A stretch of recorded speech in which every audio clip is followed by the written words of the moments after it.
Having spent many hours watching bored people traipse around art galleries, I thought I'd finish my fine art series with a snappy video offering 6 suggestions about how to visit an art gallery, starting with... In my opinion, one of the first mistakes anyone commits going to an art gallery is attempting to see everything.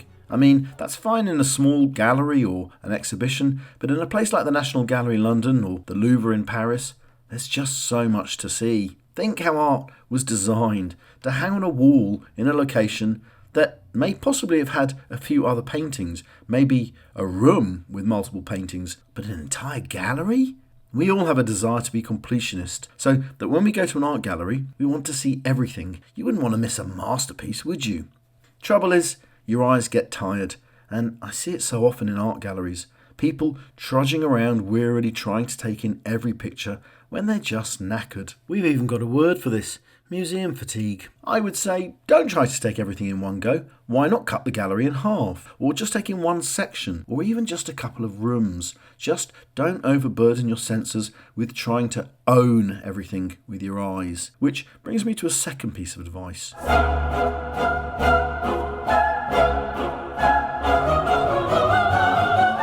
Let your eye lead you and not your legs. This feels like obvious advice for an art gallery, but people will just religiously trudge around each room in order.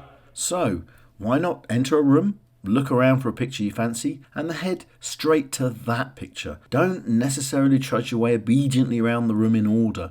Go for something that attracts your instincts, which brings me to my third suggestion.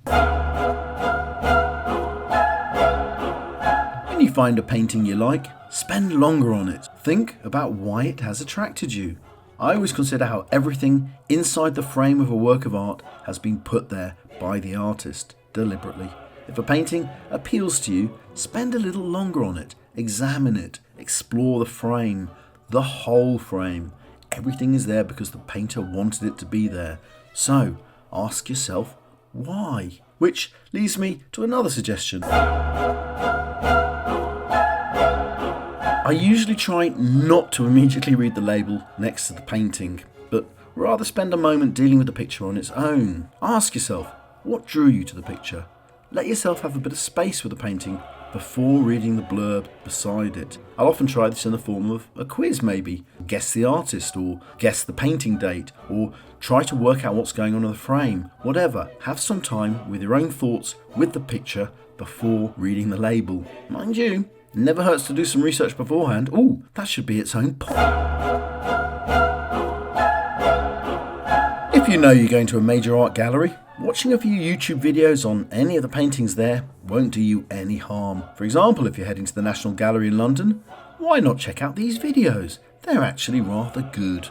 Doing your own research has become a terrible phrase, but it works with great art. Okay, that's my advice. Great art is best seen often, but in small chunks. Admittedly, I'm lucky having a place reasonably close with such incredible art at zero cost in terms of entry fees, which leads me to my final point. That's a joke. Real final suggestion? Enjoy yourself. That is the most important thing. It really is. If an art gallery is becoming a struggle, you're probably not going to appreciate much of the art in there. So, enjoy yourself and, indeed, enjoy culture. Please like and subscribe.